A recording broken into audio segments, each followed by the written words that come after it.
기도하고 수요 성경 강해 시작하도록 하겠습니다.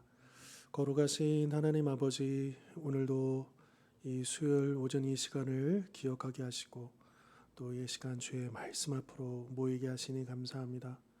오늘도 주실 말씀 기대하며 또 이 말씀을 가슴에 새기고 또 이 말씀대로 살아가는 우리 모든 성도님들 될 수 있도록 축복하여 주옵소서. 오늘도 마칠 때까지 함께해 주실 것을 믿사옵고 거룩하신 예수 그리스도의 이름으로 기도하옵나이다. 아멘. 자, 오늘 10과 중풍병자의 죄를 사하시다라는 제목으로 오늘 본문을 나누도록 하겠습니다. 서론 부분 제가 한번 읽어볼게요. 이 과에서는 진정한 믿음이란 예수님이 우리의 육체뿐 아니라 영혼도 치유해 주시기를 구하는 것임을 배울 것입니다. 예수님은 완전한 하나님으로서 몸이 아픈 환자만 치유하지 않으시고 영적 질병인 죄의 문제도 고쳐 주십니다. 예수 그리스도의 복음은 죄인들을 완전하게 고쳐 온전하게 하십니다.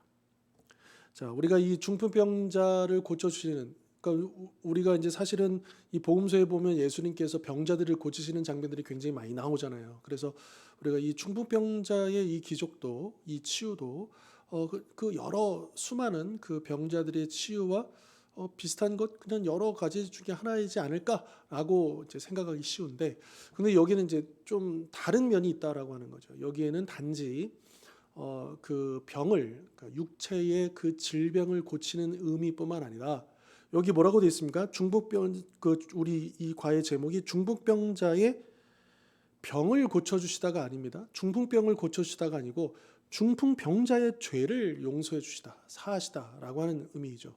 그러니까 이 질병이 우리 육체적인 그 질병만이 아니라 영적인 질병, 곧 이 죄의 그 문제까지 예수님께서 고쳐주신 사건을 특별히 우리는 오늘 본문을 통해서 살펴보고자 한다라고 하는 겁니다. 자, 우리 마가복음 2장으로 가보겠습니다. 마가복음 2장, 마가복음 2장 1절부터 4절까지 말씀 우리 한번 찾아보도록 하겠습니다.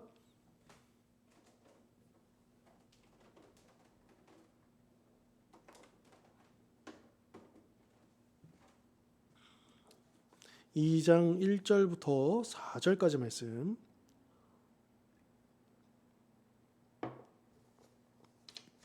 자, 제가 봉독하도록 하겠습니다. 2장 1절부터 4절까지 말씀. 수일 후에 예수께서 다시 가버나움에 들어가시니 집에 계시다는 소문이 들린지라 많은 사람이 모여서 문 앞까지도 들어설 자리가 없게 되었는데 예수께서 그들에게 도를 말씀하시더니 사람들이 한 중풍병자를 네 사람에게 메워 가지고 예수께로 올세 무리들 때문에 예수께 들어갈 수 없으므로 그 계신 곳에 지붕을 뜯어 구멍을 내고 중풍병자가 누운 상을 달아 내리니. 아멘. 자, 여기 이제 마가복음 2장에 이제 시작하자마자 수일 후에 그리고 다시 가버나움으로 오셨다, 이제 이런 표현이 있죠.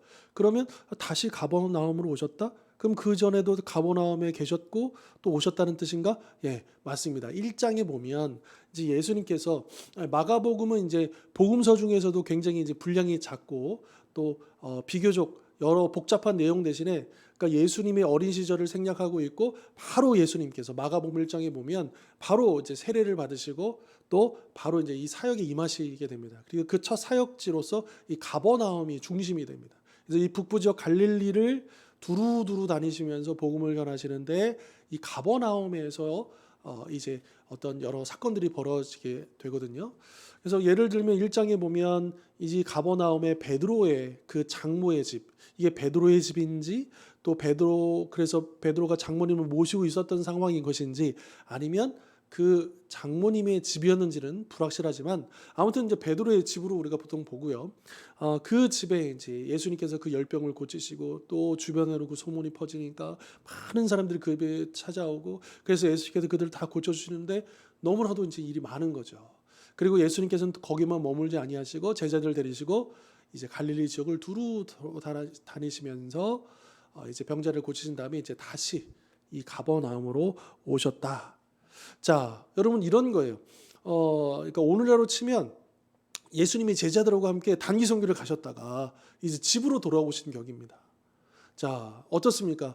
예수님도 좀 쉼이 필요하지 않으셨을까요? 그러니까 여기는 이 가버나움의 이곳은 그러니까 예수님께서 좀 쉬실 수 있는, 쉬고자 하시는 어떤 그런 장소였다라고 하는 거죠. 자, 지난번에도 우리가 오병이어 때도 그렇지만 이 세례 요한의 순교 소식을 들으시고 또 심신을 추스르시기 위해서 하나님과 더 깊이 만나시기 위해서 한적한 곳으로 가셨는데 거기에 이제 사람들이 몰려온 것 아닙니까? 그럼에도 불구하고 예수님은 그들을 보시고 불쌍히 여기시고 그들에게 말씀을 가르쳐 주시고 또 그 일환으로서 이 오병이어의 기적도 나타났었잖아요. 근데 오늘 본문도 그렇습니다. 예수님은 이 갈릴리 지역을 계속 돌아다니면서 만나는 사람들마다 말씀을 가르치시고 병자들을 고쳐주시고 귀신들을 내쫓으시고 참 여러 일들을 하잖아요. 이게 육체적으로도 굉장히 소진되는 일이지만 이게 영적으로도 소진되는 부분이 있거든요. 그러니까 예수님에게도 그런 시간이 필요했다라고 하는 거죠. 육체적으로도 많이 피곤하셨을 거예요. 자, 그런데도 불구하고 예수님이 가버나움에 다시 오셨다라고 하는 소식이 들리니까 사람들이 구름같이 모이게 되었다. 자, 그러면 예수님께서 어떻게 하셨을까? 그들을 내치지 아니하시고 이제 그들이 모인 그 자리 얼마나 많이 모였냐면 뭐 집이 얼마나 컸겠습니까마는 그 집을 가득 채우고도 그 문 앞까지 그리고 모든 사람들이 서 있어야 할 만큼 그렇게 그러니까 앉을 자리도 없을 정도로 서서 말씀을 들을 정도로 사람들이 많이 모여 있었다라고 하는 것이죠. 아마도 이 사람들은 예수님이 우리를 그냥 돌려보내지 않으실 거야. 이런 마음으로 더 모였던 것 아닐까라고 하는 그런 생각이 들어집니다. 자, 그런데 이제 오늘 본문에 뭐 주인공이라고 할 수 있을지 모르겠는데 새로운 등장 인물들이 나옵니다. 그럼 뭐냐? 중풍병자가 포인트가 아닙니다. 사실 우리 이 마가복음 2장 이 사건을 보면 중풍병자는 한마디도 안 나와요. 굉장히 수동적인 모습으로 나옵니다. 대신에 그의 친구들 4사람이 이 안타까운 상황에 빠져 있는 뭐 이 중풍병자가 뭐 몇 년 동안 중풍병에 걸렸었는지 또 어떤 상황이었는지 다 생략되어 있습니다. 다만 초점을 어디에다가 딱 맞추고 있냐면 이 4명의 친구들이 각자 이제 내 구퉁이 여러분 이 침상이 어떤 모양인지 우리가 정확하게 알 수 없지만 이 중풍병자가 누워 있는 그 상태에 이제 들 것처럼 이 4명이서 각각 잡고 이렇게 왔다라고 우리가 충분히 상상해 볼 수 있는 거죠. 자, 이 4명의 친구들이 이 중풍병자 예수님 앞에 이제 좀 보여주고 싶어서 왜 그렇겠습니까? 이 중풍병자 이 친구가 예수님을 만나면 고침받을 수 있을 것이다라는 믿음이죠. 그리고 이들에게는 그 믿음만 있는 게 아니라 이제 이들이 어땠습니까? 이 문 앞까지 사람들이 서 있을 정도로 팍팍한 이곳에 뭐 예수님을 보기는커녕 그 집 안에도 못 들어가는 상황이잖아요. 그런데 이들은 포기하지 않고 돌아가지 않고 어떻게 했느냐? 그 지붕 위로 올라가서 지붕을 뜯어내서 이 침상을 예수님 앞에 달아내기까지 하는. 그러니까 이들은 그 믿음뿐만 아니라 굉장한 열정도 있었다. 그리고 이 열심이 이 친구가 정말 예수님을 꼭 만나야 되는데 라고 하는 이 열심이 그들로 하여금 지혜를 주고 그래서 그 방법들을 찾게 하셨다 라고 하는 거죠. 자, 우리가 이 당시에 집의 구조가 어떠한지 우리가 아주 명확하게 알지 못하기 때문에 이게 그림이 잘 안 그려질 수도 있어요. 우리나라의 집 구조를 하면 이게 이제 좀 이해가 안 되는 부분인데 우리나라 같은 집들은 이제 막 이게 벽돌로 이제 그 시멘트로 완전히 이렇게 콘크리트화 돼가지고 이 손으로 이걸 뜯어낼 수가 없는 거죠. 그런데 옛날에 보면 이제 우리나라도 이제 초가집 이제 이런 거 보면 그 지붕 그 기와를 벗겨내면 그 아래 이것들을 어느 정도는 이게 뜯어낼 수 있는 것처럼 이제 이 당시에 이 팔레스타인 지역의 이 집들도 뭐 높이도 그렇게 많이 높지 않고요. 그리고 이제 이게 지피나 진흙으로 이렇게 덮었겠죠. 비가 새지 않도록. 그리고 요게는 이제 항상 그 지붕으로 올라갈 수 있는 그 바깥 계단. 그러니까 이 시대의 집들은 다 평평한 지붕입니다. 그리고 그 지붕에 올라갈 수 있는 바깥 계단. 비상탈출구처럼 그런 계단이 있어서 거기로 올라갈 수 있었다고 합니다. 이 당시 지배 구조가 그랬다고 해요. 그러니까 이 친구들이 계단 위로 그 침상을 가지 이제 올라가는데 우리가 상상해 보면 이 일도 쉽지는 않았을 것 같아요. 뭐 계단이 넓으면 얼마나 넓었겠습니까? 그런데 이 네 명의 사람들이 이거를 들고 올라간다고 하는 게 여간 쉬운 일이 아니었을 것이고요. 더군다나 이 침상을 내려야 된다면 그만큼의 구멍을 뚫어야 되잖아요. 요만한 구멍 가지고는 안 되잖아요. 이걸 뜯어내고 이거를 달아내리는 과정들. 이게 순식간에 이루어지는 게 아니에요. 시간이 좀 제법 걸렸을 겁니다. 그러면 위에서는 지금 지붕이 막 뜯겨 있고, 근데 지금 아래에서는 어떤 상황입니까? 예수님께서 사람들에게 말씀을 전하고 있는 중이에요. 근데 지금 아래에 있는 사람들 뭐가 툭툭 떨어지기 시작하고 예수님도 이제 설교하시는데 말씀 전하시는데 방해가 되는 상황이잖아요. 물론 여기에 대해서 예수님의 반응이나 거기 앉아 있었던 안에 있었던 사람들의 반응은 나오지 않습니다. 우리가 생각해 볼 뿐이에요. 참 어색한 상황인 거죠. 참 어떻게 보면 민폐일 상황인 거죠. 그런데 이 친구들은 이 중풍병자 이 친구가 예수님을 꼭 만나야 되겠다. 그래야 이 친구가 살 수 있다. 이 친구에게 유일한 소망이다라고 하는 그 믿음, 그 열망이 그들을 그렇게 이끌었다라고 하는 거죠. 그러니까 그들은 얼마나 그 거리가 멀더라도 얼마나 힘들더라도 수고하더라도 마다하지 않고 그 친구를 예수님께로 데리고 왔다라고 하는 겁니다. 자, 그렇다면 오늘 우리는 과연 어떠한가? 우리의 가족이나 또 우리의 이웃이나 우리의 동료나 우리 주변에 있는 아직 예수님을 만나지 못한, 그러나 예수님을 만나야만 하는 그들을 주님 인도하기 위해서, 여러분 이 친구들이 메고 왔다고 했습니다. 얼마나 수고스럽고 힘든 일입니까? 여러분 그렇게 참 힘겨운 일이죠. 믿지 않은 가족을, 또 주님과 멀어져 버린 그 가족을, 또 하나님을 알지 못하는 그 영혼들을 주께로 인도하기 위해서, 물론 내가 믿음이 좋다고 해서 아무리 내가 믿음이 아무리 좋아도 그 믿음 때문에 우리 가족이 자동적으로 믿게 되는 건 아니잖아요. 하지만 그 믿음을 통해서 무언가 일어날 수 있는 이 하나님의 그 역사하시는 통로가 되어줄 수 있다라고 하는 것이죠. 과연 우리는 얼마나 멀리까지 그 영혼들을 메고 갈 수 있겠는가? 데리고 갈 수 있겠는가? 주님 앞에 이끌고 나갈 수 있겠는가? 오늘 본문은 바로 그 믿음에 주목하고 있다라고 하는 거죠. 자, 그래서요. 여러분 5절 보실까요? 바로 이어지는 5절.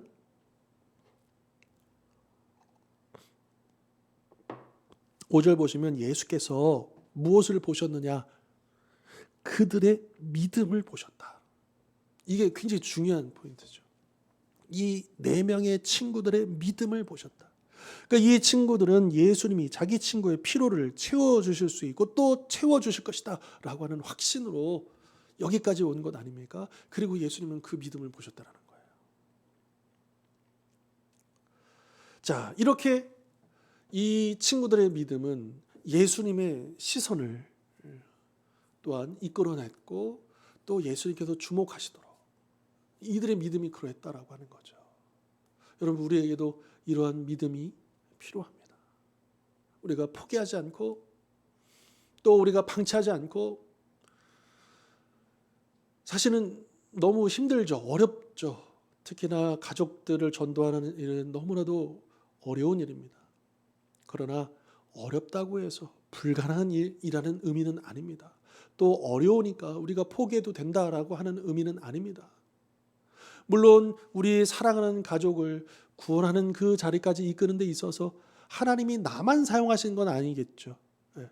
그러니까 너무 그렇게 이 일에 대한 책임감을 가지는 것은 중요한데, 그러나 너무 과도하게 그 책임감에 눌릴 필요는 또한 없는 것 같아요. 제가 예전에 이제 사역했던 교회에 이제 그 제주도에서 사역했던 이제 어떤 청년 자매가 있는데 2년 정도 이제 단기 이제 선교사로 가게 됐어요. 이제 저 우즈베키스탄으로 가서 이제 선교하러 가는데 이제 뭐 교회에서도 필요한 서류도 이렇게 준비해주고 뭐 추천서도 써주고 뭐 이런 과정들이 있었었는데, 이 자매의 고민과 기도 제목은 뭐냐면 자신은 이 선교지까지 나가서 이 복음을 전하고 또 그렇게 헌신하기 위해서 가는데 정작 자기 부모님과 형제들은 가족들은 예수님을 믿지 않는다라고 하는 그런 어떤 무거운 마음이 있었던 거죠. 예. 당연한 것 아니겠습니까? 예. 그러니까 이 자매는 혼자 믿는 자매였어요. 가족들 중에 아무도 믿지 않는 참 그런 불신의 어떤 가정에서 이런 귀한 헌신자가 나오는 것이 참 귀하고 감사한데 그런데 본인은 그게 참 마음이 무거운 거예요. 힘든 거예요. 그래서 이제 기도 제목을 나누다가 이제 그 이야기를 하더라고요. 근데 그때 이제 하나님께서 저에게 주셨던 마음들이 뭐였냐면 그 자매에게 이런 얘기를 해줬죠. 맞다. 참 이왕이면 내가 선교 나가기 전에 부모님께 복음 전하고 가족들에게 복음 전하고 그들이 예수님께 나오면 얼마나 좋겠는가. 이게 최선이지만 그러나 최선이 아니더라도 그것을 최악으로 생각할 필요는 없다. 그리고 또 한 가지 하나님은 너만을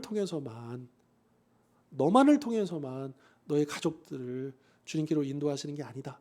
더 많은 사람들을 통해서 분명히 너의 그 믿음이 멈추지 않고 그 가족들을 향한 그 열정을 잃어버리지 않고 그 기도를 잃어버리지 않는다면 하나님께서는 너뿐만 아니라 다른 사람들을 통해서 너의 가족을 구원해 주실 거야. 그러니까 그 믿음으로 이 선교지 잘 다녀와라. 이제 그렇게 격려해 준 적이 있습니다. 정말 그렇습니다. 예. 여러분 나의 믿음이 이 가족 구원의 어떤 충분 조건은 아닐지는 몰라도 그러나 필요 조건은 될 겁니다. 그래서 우리의 믿음이 무언가 하나님께서 역사하시는 그것에 조금이라도 도움이 된다면 우리가 이 믿음을 결코 놓쳐서는 안 될 것이죠. 더불어서 하나님은 또한 나뿐만 아니라 다른 여러 사람들을 통해서 또 나의 이 기도를 기억하시고 다른 사람들을 통해서 우리의 가족 또 내가 품고 있는 그 영혼들이 주께로 돌아오게 될 것을 우리는 꼭 기억하고 또 그것을 포기하지 말아야 될 것입니다. 자, 그러면 이제 예수님께서 그 친구들의 믿음을 보시고 우리가 기대하는 건 뭡니까? 이제 이 중풍병자가 고침을 받겠구나. 이렇게 생각하기 쉽잖아요. 근데 예수님께서 보시고 어떻게 하시느냐? 말씀, 그러니까 선포를 하시는데 자, 5절 다시 보시면 그들의 믿음을 보시고 중풍병자에게 이르시되 작은 자야 내 죄 사함을 받았느니라 하시니. 자, 여기 보면 우리가 보통 기대하는 거, 자, 내 작은 자야 일어나라, 중풍병아 물러가라, 이렇게 말씀해 주실 것을 기대하잖아요. 그런데 예수님께서 그 말씀이 아니라 죄 사함을 받았다, 용서함을 받았다, 이렇게 말씀하시니까 그러니까 이 말이 그 자리에 있었던 많은 사람들에게는 굉장한 충격으로 다가왔다라고 하는 겁니다. 자, 왜 그러냐면 여기에 대해서 이제 서기관들이 이걸 문제 삼잖아요. 근데 왜 그랬냐면 유대인들에게 있어서 죄를 용서해 주실 수 있는 분, 그 권세를 가지고 계신 분은 오직 하나님 한 분이시거든요. 그런데 예수님이 아무리 뛰어난 어떤 랍비고 아주 어떤 능력 있는 분이고 뭐 할지라도 이게 그 당시 유대인들 입장에서는 예수님은 그저 인간이잖아요. 그런데 어떻게 인간이 하나님의 그 권세를 사치게 가지고 죄 사함을 선포할 수 있느냐? 이거는 뭐 들어본 적도 없고 본 적도 없는 아주 놀랄만한 일이다라고 하는 거죠. 자, 그런데 이게 역설적으로요. 예수님께서 이렇게 하셨던 이유가 있어요. 왜냐? 예수님이 선포하신 거예요. 그러니까 죄 사함을 받았다라고 이렇게 말씀하신 것은 다른 말로 이거를 해석하면 내가 바로 인간들의 죄를 사해 주는 하나님이다라고 하는 것을 선포하는. 그러니까 이 기적을 통해서 오늘 이 중풍병자의 이 고침을 통해서 예수님이 의도하신 바는 뭐냐 하면 당신이 바로 하나님이시다라고 하는 것을 보여주기 위한 어떤 그런 목적을 가지고 계셨다라고 하는 것이죠. 예수님은 뭐 이 장면뿐만 아니라 이제 복음서 이곳저곳을 보면 예수님 스스로가 나와 아버지는 하나이다라고 한다든지 계속해서 하나님과 동등됨을 이렇게 나타내십니다. 선포하십니다.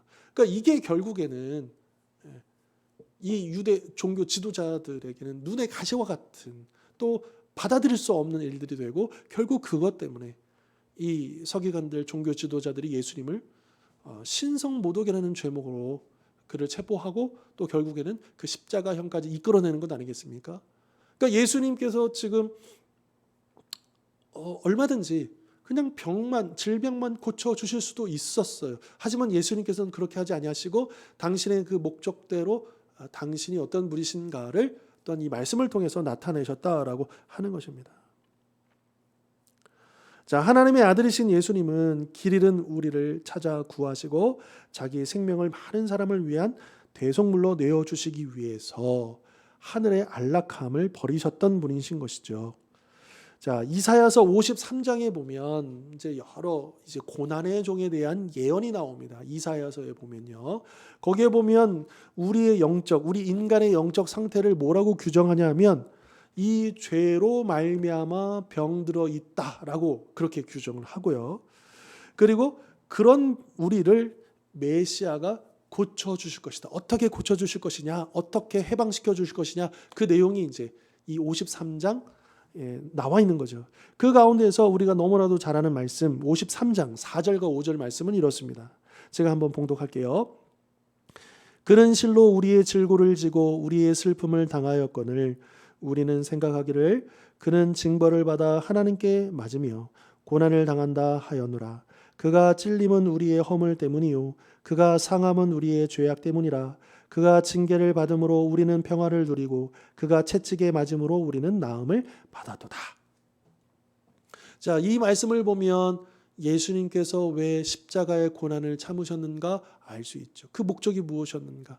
그것은 자신의 죄 때문이 아니라 우리 죄 때문에 참으셨다라고 하는 것입니다. 그러니까 예수님은 분명히 당신께서 이 죄사함의 권세를 선포하면 사람들에게 미움을 받고 십자가에 달릴 것을 아셨어요. 그럼에도 불구하고 그것을 마다하지 않으셨죠. 그 십자가 길을 걸어가셨습니다. 왜요? 우리를 용서하시기 위해서.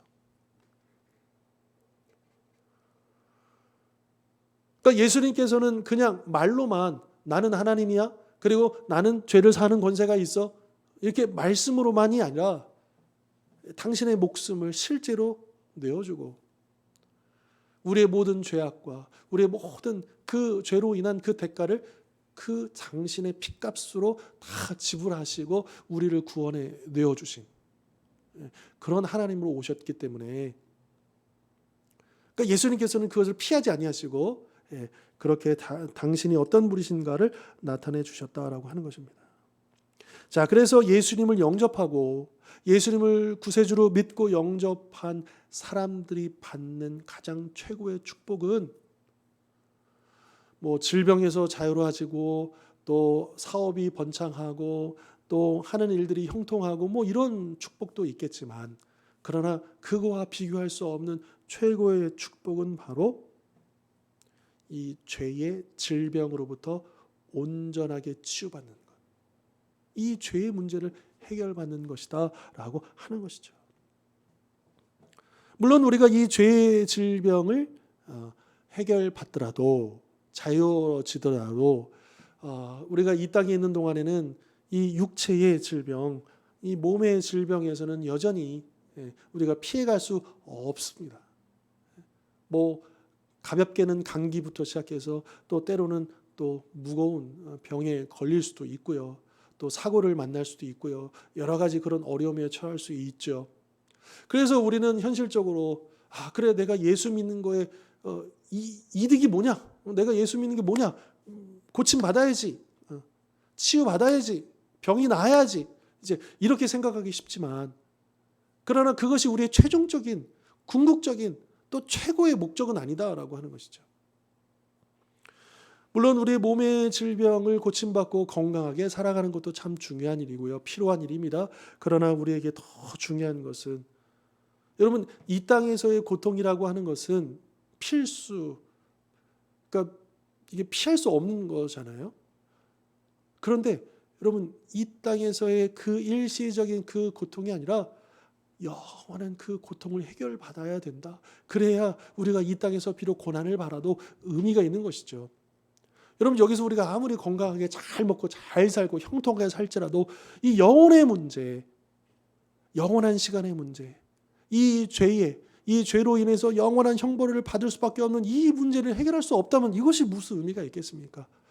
100년도 안 되는 그 시간 우리가 아무리 완벽하게 살아간다 한들, 그러니까 여러분, 우리 기독교, 우리 믿음이라고 하는 것이 과거, 현재, 미래가 이렇게 이어져 있잖아요. 우리가 그냥 과거는 그냥 잊어버리면 안 됩니다. 왜요? 우리가 구원받은 그 은혜를 잊어버리면 안 되는 것이고요.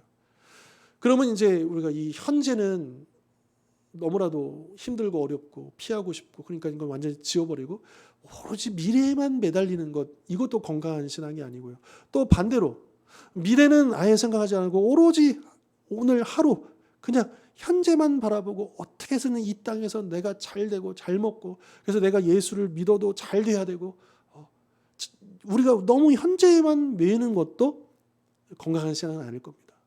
이게 현재와 미래가 유기적으로, 그래서 이 미래에 대한 소망을 가지고 이 현재를 우리가 살아내야 돼. 특별히 이 현재라고 하는 것은 고난의 현재인 것이죠. 질병이 있는 현재일 수도 있고요. 문제가 있는 현재일 수도 있고요. 그런데 그 미래에 대한 소망이 있잖아요. 나는 영원한 문제를 해결받았고 죄의 문제를 해결받았고 완전히 자유로워졌기 때문에 비록 이 땅에서 육체적인 어려움을 겪지만 문제없다. 그리고 인내하면 곧 영원한 자유로움의 그 구원을 완성하는 날에 오게 될 것이다 라고 하는 그 소망으로 우리가 살아갈 필요가 있다라고 하는 것이죠. 그리고 또 하나, 여러분, 우리가 이 죄의 문제를 해결받았어요. 죄의 질병으로 고침을 받았습니다. 그러면 그 고침을 받은 죄의 문제를, 죄의 질병을 고침받은 사람들에게는 자연스럽게 주어지는 사명이 있는데, 그것은 무엇이냐? 아직도 이 죄의 질병에서 벗어나지 못한, 고침받지 못한 그 사람들을, 우리를 영원한 그 질병에서 고쳐주시는 주님께로 인도해야 할, 그들이 예수님을 만날 수 있도록 우리가 어떤 역할을 해야 할 그 창구가 되어줘야 한다라고 하는 것이죠. 그러니까 이를 위해서 우리가 이 복음을 나누는 것 아니겠습니까? 또 우리가 만난 예수님을 전하는 것 아니겠습니까? 이 일들이 너무나도 중요하다라고 하는 것이죠. 자, 그러면 예수님께서 이렇게 죄사함의 권세를 선포하셨어요. 자, 어떤 반응이 왔을까? 자, 마가복음 2장 6절로 12절입니다. 6절로 12절.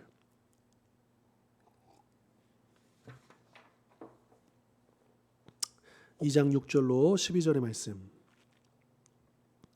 어떤 서기관들이 거기 앉아서 마음에 생각하기를, 이 사람이 어찌 이렇게 말하는가? 신성모독이로다.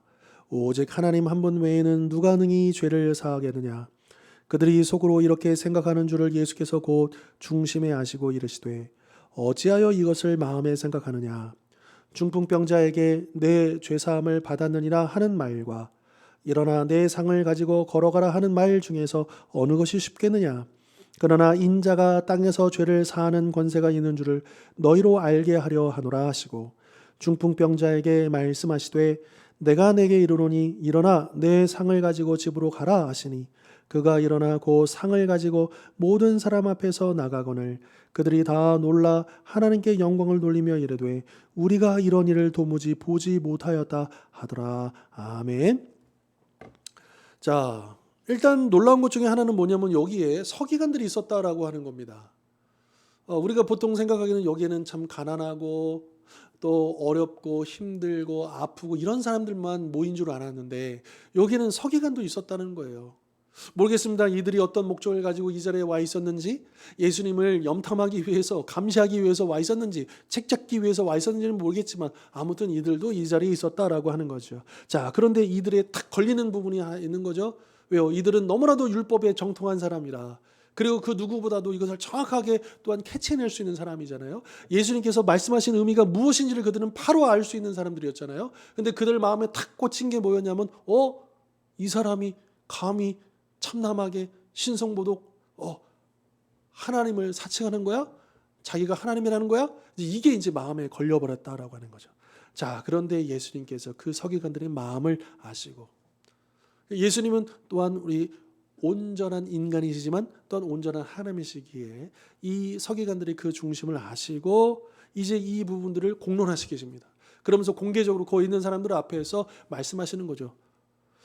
이 중풍병자에게 죄사함을 받았다라고 말하는 것과 내 일어나서 상을 가지고 가라, 걸어가라 말하는 것 둘 중에 어느 게 더 쉽겠느냐. 그 어느 게 더 쉽다라는 거예요. 그러니까 말로만 하는 거로 따지자면 이 죄의 사함을 받았다라고 말하는 게 쉽다라고 하는 거죠. 그러니까 너 죄 사함을 받았어. 그러면 죄 사함을 실제로 받았는지 안 받았는지 뭐 이렇게 눈에 보이는 게 아니잖아요. 그러니까 말만 하는 거. 실제로는요, 이 죄 사하는 권세가 더 어려운 거죠.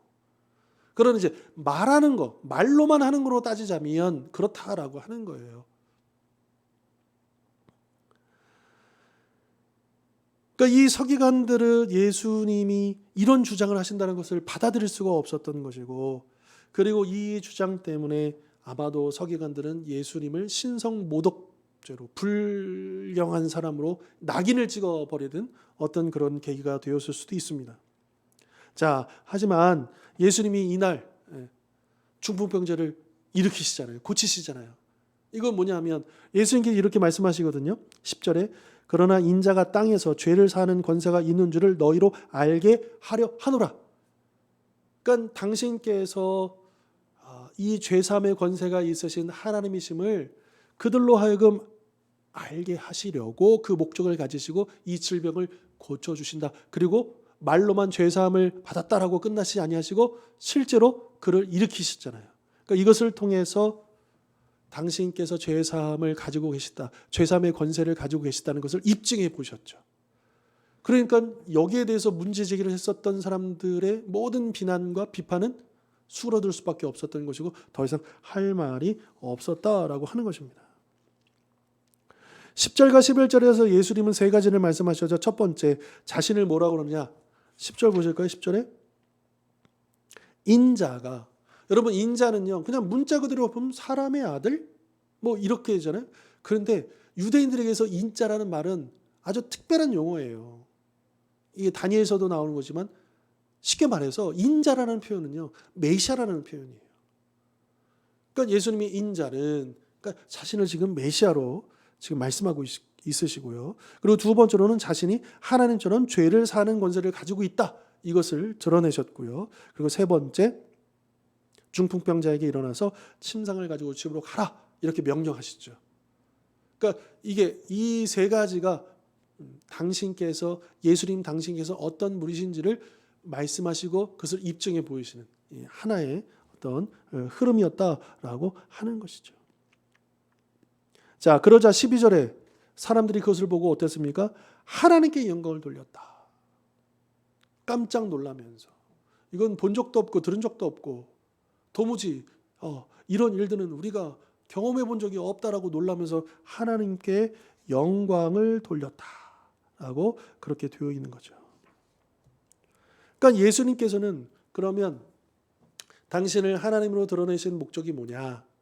자신을 드러내기 위해서가 아니라 자신의 영광을 드러내시기 위해가 아니라 이 일의 결과가 어떻습니까? 하나님께 영광을 위했다라고 하는 거죠. 그러니까 예수님은 하나님과 동등한 분이시면서도 겸손하게 자신을 드러내시는 게 아니라 자신의 그 일들을 통해서 하나님의 영광을 드러내시는 본을 또한 우리에게 보여주고 계시다라고 하는 거죠. 그러니까 그날 그 자리에서 예수님께서 기적을 베푸시는 걸, 그 중풍병자를 고치신 걸 보면서 그들은 그냥 예수님은 이곳저곳을 순회하시면서 말씀을 가르치시고 또 이런 기적도 베푸시는 그런 위대한 어떤 랍비로 이렇게 생각을 했다가 이분은 그냥 그런 랍비가 아닌데 우리가 알고 있는 그런 율법 교사들이나 종교 지도자하고는 뭔가 많이 다른데 이제 그런 생각을 하게 되었을 것입니다. 이처럼 예수님은 이날 이 사건을 통해서 중풍병자 치유가 그냥 단지 병을 고치는 문제가 아니라 죄를 사하고 이 죄의 질병을 해결하는 문제와 이어져 있다라고 하는 것. 그리고 이것은 결국에는 우리에게 정말 필요한 게 뭐냐? 여러분, 우리가 이 땅을 사는데 필요한 게 뭡니까? 돈도 필요하죠. 건강도 필요하죠. 여러 가지 많은 필요한 것들이 있습니다. 그런데 정말 우리에게 필요한 게 뭡니까? 예수 그리스도, 우리 주님이라는 거예요.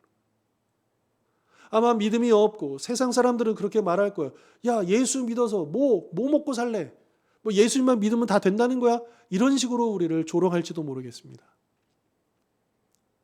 그러나 우리 안에 예수가 없다면, 여러분, 이 땅에 우리가 아무리 많은 돈을 가진들, 아무리 좋은 것을 가진들, 누린들, 그것이 무슨 의미가 있겠습니까?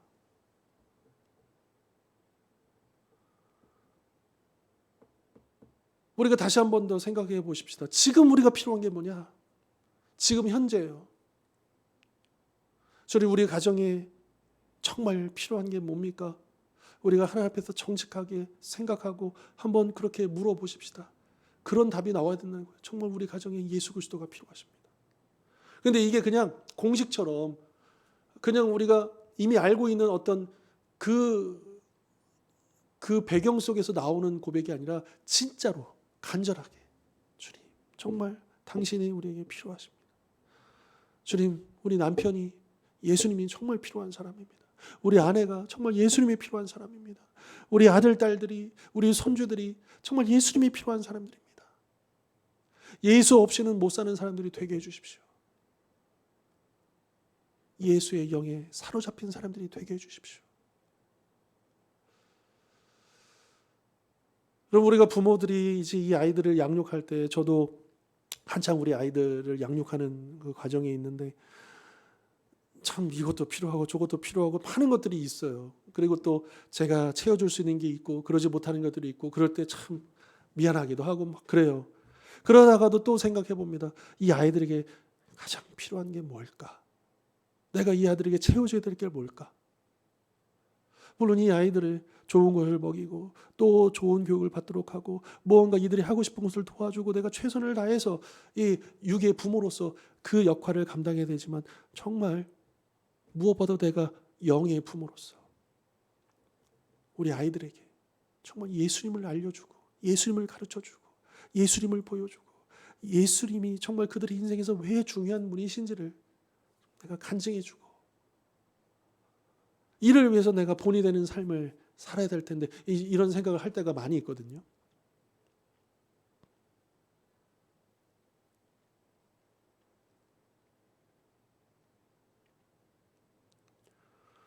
그러니까 예수님만이 우리 인간의 그 궁극적인 그 문제를 해결해 주실 수 있는 분이다. 아니 예수님을 그 영접하는 게 지금 당장 지금 먹고 사는 문제랑 무슨 상관이 있느냐? 예수님은 상관이 있다라고 말씀하십니다. 여러분 우리가 이 땅에서 살아가는 건 단지 그 육적인 필요가 채워진다고 해서 만족하고 행복하고 또 그 문제가 없는 그런 인생을 사는 게 아니다라고 말씀하시는 거예요. 우리가 다시 생각을 좀 바꿀 필요가 있습니다. 어쩌면 우리도 놓치고 있는 부분일지도 몰라요. 나에게 우리 가족에게 정말 지금 당장 필요한 게 뭐냐? 바로 예수 그리스도시다라고 하는 것을 우리가 정말 간절하게 깨닫고 그렇게 고백할 수 있고 또 그래서 그렇게 우리 가족들 또 내가 아끼는 사람들 동료들에게 이 예수 그리스도를 소개하는 이 복음을 전하는 이 삶을 우리가 살아내야 한다라고 하는 것이죠. 자, 이날 예수님은 중풍병자를 치유해 주심으로써 인간의 고통을 다스리고 죄를 용서하시는 하나님으로서의 그 권위를 입증해 주셨습니다. 그리고 예수님은 죄를 사하는 권세가 있음을 주장하심으로써 자신이 하나님과 동등된 분이라는 것을 보여주셨습니다. 그리고 그분만이 우리의 육적인 질병도 또 영적인 질병도 이 죄의 문제도 해결해 주실 수 있고 또 우리를 깨끗게 해주시고 우리를 영원한 하나님 나라로 이끌어 주실 수 있다라고 하는 것 우리가 이미 알고 있지만 정말 다시 한 번 더 간절히 아버지 우리 가족에게 우리 남편에게 우리 아내에게 우리 자녀에게 그 영혼에게 정말 예수님이 필요합니다. 우리 더욱더 간절히 우리가 기도했으면 좋겠습니다. 자, 결론 부분 제가 한번 읽어보겠습니다. 세상은 아직도 예수님의 복된 소식을 한 번도 들어본 적이 없는 사람들로 가득하며 교회에 출석하는 사람들 중에도 그런 사람이 많습니다. 그들 가운데 많은 사람이 자신이 첫 조상 아담에게서 죄의 질병을 물려받았다는 사실을 알지 못합니다. 우리는 불쌍히 여기시는 그리스도를 본받아 길 잃은 사람들을 찾아내고 예수 그리스도께서 우리 죄를 사하여 하나님과 우리를 화평케 하심으로써 그리스도 안에서 새 삶을 주려고 행하신 일에 관한 복된 소식을 그들과 함께 나누어야 합니다. 여러분, 우리 가족들 중에 또 우리 이웃들, 우리 동료들 중에 이 중풍병자처럼 겉으로는 육적인 문제인 줄 알았는데 사실은 그 안에 영혼의 문제이며 그 죄의 문제인 것을 우리가 놓치지 않기를 바랍니다.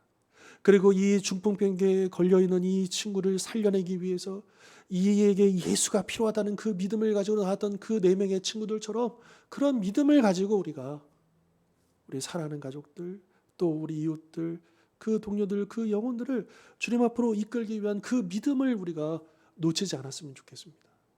그리고 무엇보다도 정말 예수님이 필요하다.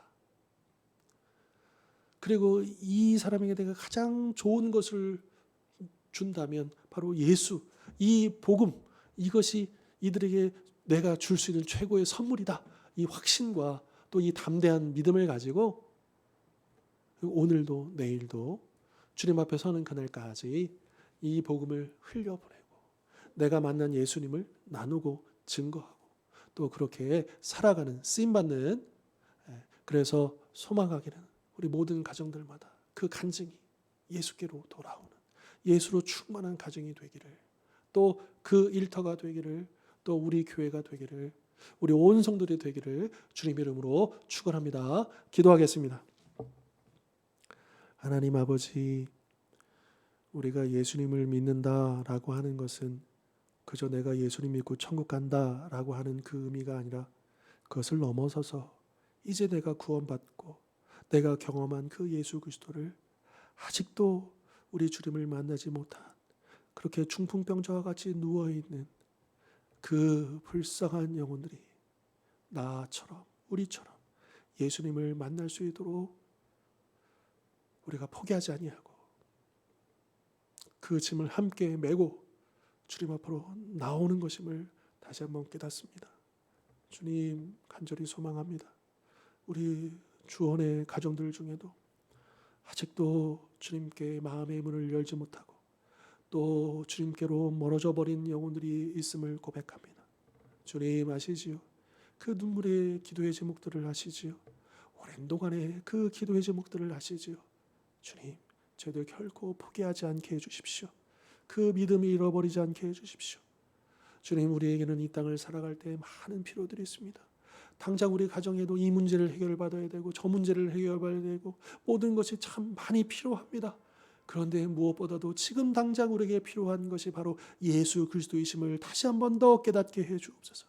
그래서 예수 없이는 살아갈 수 없는 우리 인생이 되게 하시고 우리 가족들이 되게 하시고 우리 지체들이 될 수 있도록 역사하여 주옵소서. 그 믿음의 고백이 이제 간증으로 나타나고 아버지, 그 은혜가 우리 모든 성도님들에게로 그 가정들에게로 풍성히 부어줄 수 있도록 주여 오늘도 내일도 역사하여 주시옵소서.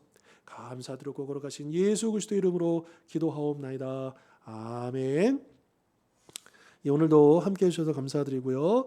자, 우리 다음 시간에는 이제 거라사인의 광인, 이제 미친 사람이 있었잖아요. 무덤가에 막 쇠사슬도 막 끊어버리고 이제 그 사람을 고치시는 그 장면 또 우리 함께 살펴보도록 하겠습니다. 오늘도 함께해 주셔서 감사합니다.